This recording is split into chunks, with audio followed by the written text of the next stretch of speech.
50. कैसे हो आप लोग सब? This is Ajman Akhtar from the team red fight and here we will study civics of class 10th. We will be studying chapter 2 of civics, that is federalism.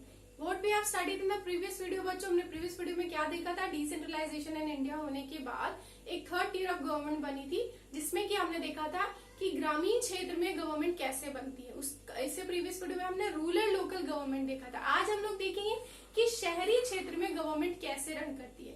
एक पूरे state को run करना और एक छोटे स्टेट के अंदर के छोटे छोटे जो सिटीज होते हैं, जो टाउन वाले इलाके में जो चलती है गवर्निंग बॉडीज, वो कैसे रन करती है। हमने ग्रामीण क्षेत्र का तो देख लिया, पंच, सरपंच, जिला परिषद, वार्ड मेंबर, ये सब कुछ हमने देखे। आज हम लोग देखेंगे कि शहरी क्षेत्र में किस तरह से गवर्निंग बॉडीज रन होती है, ठीक है, और कौन कौन से ऑफिसर्स इसमें अपॉइंट होते हैं।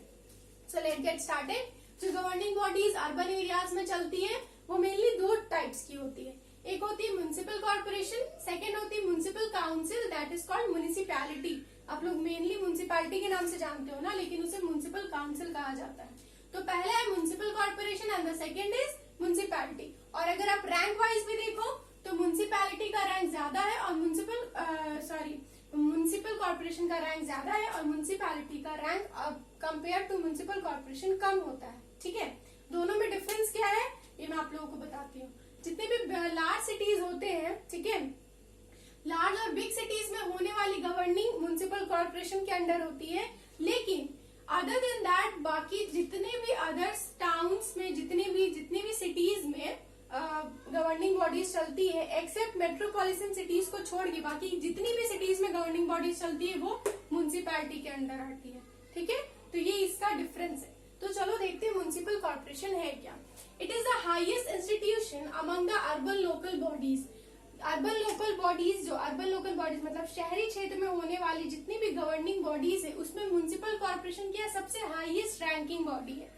मतलब कि highest decision making, highest decision taking, highest planning, highest policy making, सब में सबसे ज्यादा ओहदा किसका है? म्युनिसिपल कॉर्पोरेशन का। अर्बन लोकल बॉडीज जितनी भी अर्बन लोकल गवर्नमेंट चलती है उसमें म्युनिसिपल कॉर्पोरेशन सबसे हाई लेवल पर आती है।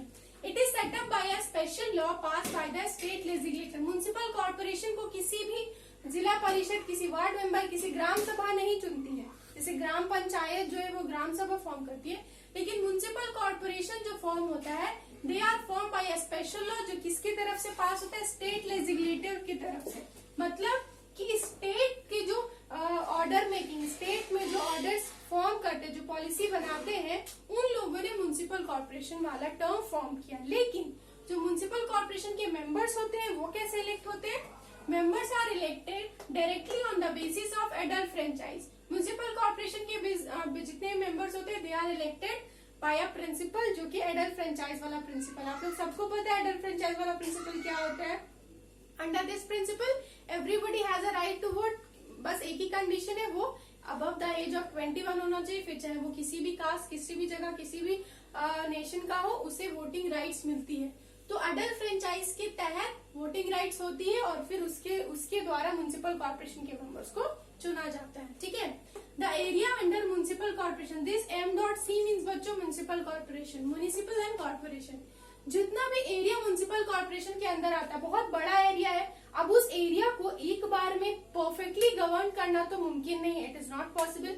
इसीलिए उन एरियाज को छोटे छोटे डिवीजन में बांट दिया जाता है, जिसे हम लोग वार्ड्स कहते हैं, ठीक है। म्युनिसिपल कॉर्पोरेशन के आने वाली जितनी भी एरिया है उसको छोटे छोटे जगह में बांट दिया गया, जिसे वार्ड्स का नाम दिया गया। और हर वार्ड में एक मेंबर लोग इलेक्ट करते हैं। अब अमंग म्युनिसिपल कॉर्पोरेशन मतलब हर वार्ड में बांट दिया गया, हर वार्ड में कुछ मेंबर है और हर वार्ड के लोग क्या करते हैं? अपने अंदर से एक मेंबर को चुनते हैं, जिसको काउंसिलर के नाम से जाना जाता है। आपने सुना ही होगा वार्ड काउंसिलर हर जगह पे, जैसे हमारे बिहार में ही बहुत सारे वार्ड काउंसिलर हैं। तो म्युनिसिपल कॉर्पोरेशन के आने वाले जो एरिया है, बिग एरियाज, उसको छोटे छोटे वार्ड्स में बांट दिया गया और सभी वार्ड अपने अंदर से एक मेंबर चुनता है, जिसको काउंसलर का नाम दिया जाता है और कंबाइनिंगली उन्हें क्या कहा जाता है? वार्ड काउंसलर कहा जाता है, ठीक है। ये तो था तुम्हारा नॉर्मल, तुम्हारा बेसिक लेवल पे कि म्युनिसिपल कॉर्पोरेशन के इतने रनिंग बॉडीज होते हैं। लेकिन म्युनिसिपल कॉर्पोरेशन के कुछ ऑफिशियल और इंस्टीट्यूशंस, कुछ ऑफिशियल मेंबर्स होते हैं और कुछ इंस्टीट्यूशनल्स भी होते हैं जो बहुत इंपॉर्टेंट होते हैं और जो पूरे म्युनिसिपल कॉर्पोरेशन को रन करते हैं। म्युनिसिपल कॉर्पोरेशन के छोटे हिस्से में जो इंसान चुना गया वो वार्ड काउंसिलर, लेकिन म्युनिसिपल कॉर्पोरेशन कौन रन करता है अभी हम लोग वो देखते हैं, ठीक है।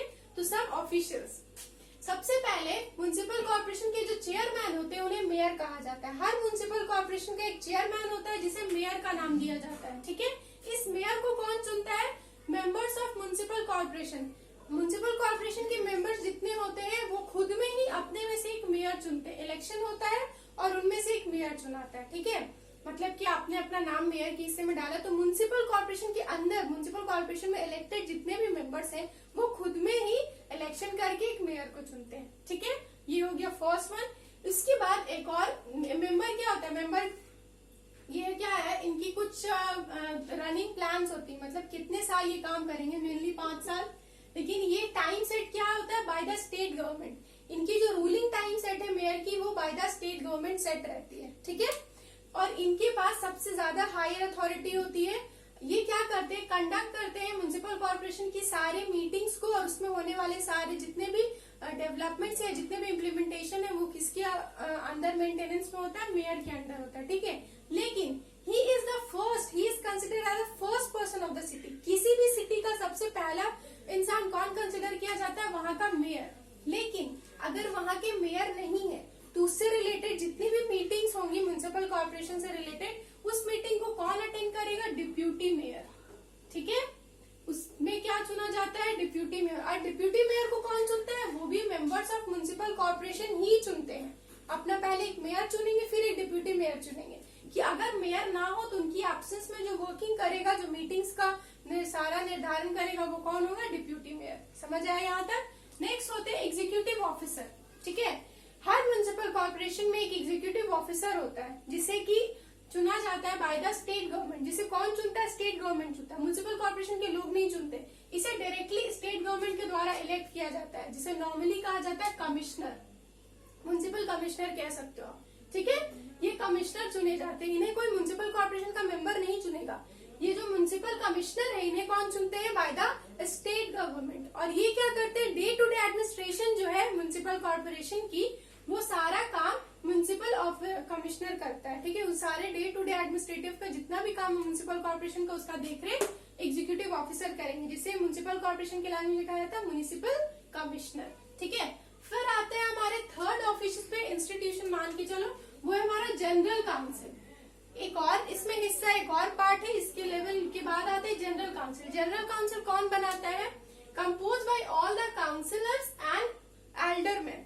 जितने भी काउंसिलर्स है बच्चों, जितने भी वार्ड्स होते हैं ना, एक म्युनिसिपल कॉर्पोरेशन में जितने वार्ड्स है उसमें जो भी काउंसिलर हुए सब मिलके एक जनरल काउंसिल बनाए, और उसमें जितने एल्डरमैन होते हैं वो सारे मिलकर के एक जनरल काउंसिल बनाए।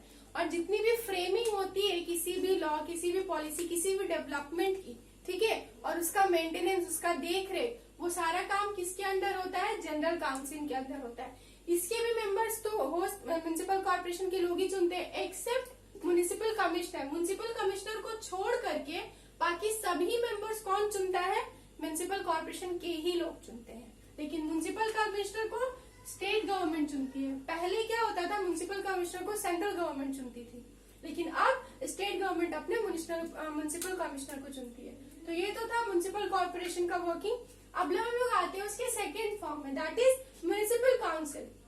ये पहला रनिंग पार्टी है, ये दूसरा रनिंग पार्टी, जिसे हम लोग मेनली म्युनिसिपैलिटी कहते हैं। First of all municipal council, सबसे पहले म्युनिसिपैलिटी को म्युनिसिपल काउंसिल के नाम से जाना जाता था, अब इसे म्युनिसिपैलिटी के नाम से जाना जाता है। क्लियर है? तो अभी डेफिनेशन पढ़ते हैं। They are established in all cities except the metropolis where municipal corporation are established. अभी मैंने आप लोगों को डिफरेंस बताया था ना, बिग सिटीज और कहाँ पे नहीं फॉर्म होता है। तो उन सारे म्युनिसिपैलिटी जो है हर सिटी में एस्टैब्लिश होता है, एक्सेप्ट कौन से सिटीज में नहीं होता है? एक्सेप्ट द मेट्रोपॉलिटन, मतलब लार्ज और जितनी बिजी सिटीज होती है, कंट्री की जितनी आप कह सकते हो इम्पोर्टेंट सिटीज होती है ना, उस जगह पे म्युनिसिपैलिटी काम नहीं करता, म्युनिसिपल कॉर्पोरेशन काम करता है।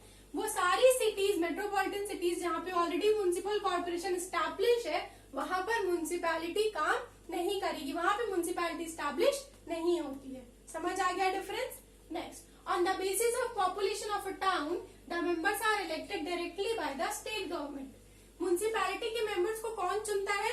उस टाउन में कितनी पॉपुलेशन है, उस पॉपुलेशन के बेसिस पे जो स्टेट गवर्नमेंट है वहां की, वो क्या करती है, म्युनिसिपैलिटी के मेंबर्स को चुनती है, यानी कि म्युनिसिपल काउंसिल के मेंबर्स को चुनती है, ठीक है। They elect one president and one vice president among themselves. और म्युनिसिपल काउंसिल के जितने भी मेंबर्स हैं वो खुद में ही क्या करते हैं, एक प्रेसिडेंट चुनते हैं और एक वाइस प्रेसिडेंट चुनते हैं। अब आपको पता ही है कि दो क्यों चुना जाता है, मैंने स्टार्टिंग से ही बताया है। अगर एक मेन इंसान वहां पर प्रेजेंस ना हो एट दैट टाइम, तो उनसे उनके एब्सेंस में उनका रिलेटेड काम वाइस प्रेसिडेंट करेगा, जैसे कि सरपंच और पंच में था, ठीक है।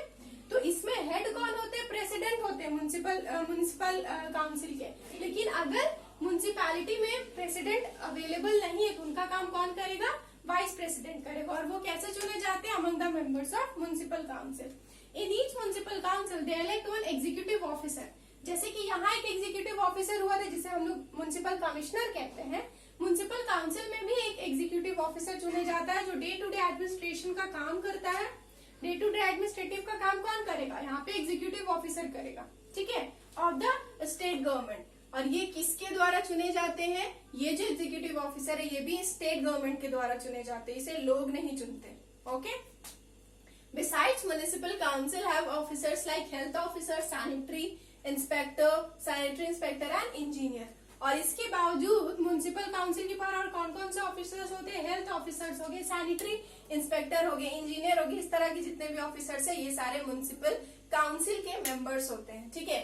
इन दोनों का काम आपको पता है, सैनिटरी हो गया, मेंटेनेंस हो गया, रोड, स्ट्रीट लाइट, ब्रिज बनाना, गंदे पानी होना, डगेज को साफ करना, कहाँ पे सीवेज होनी चाहिए, कहाँ पे पाइपलाइन होना चाहिए, कौन सी जगह में पाइप कैसा है, कैसा ड्रिंकिंग वाटर है, ये सारा काम कौन देख रेख करता है, हमारा म्युनिसिपल कॉर्पोरेशन है, म्युनिसिपैलिटी। और ये कहाँ की रनिंग गवर्नमेंट है, they are the running government of urban areas. So that's all for today. ये था आपका running government in the urban areas. इस टॉपिक में अगर आपको कोई भी पॉइंट समझ नहीं आया है, just ask me, I will be there to help you out. Till then आज की क्लास के लिए इतना ही।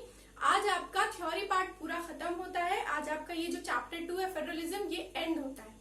In the next class, what will we discuss? We will discuss some question answers of this chapter. So till then, study hard, study safe. Bye bye, बच्चों.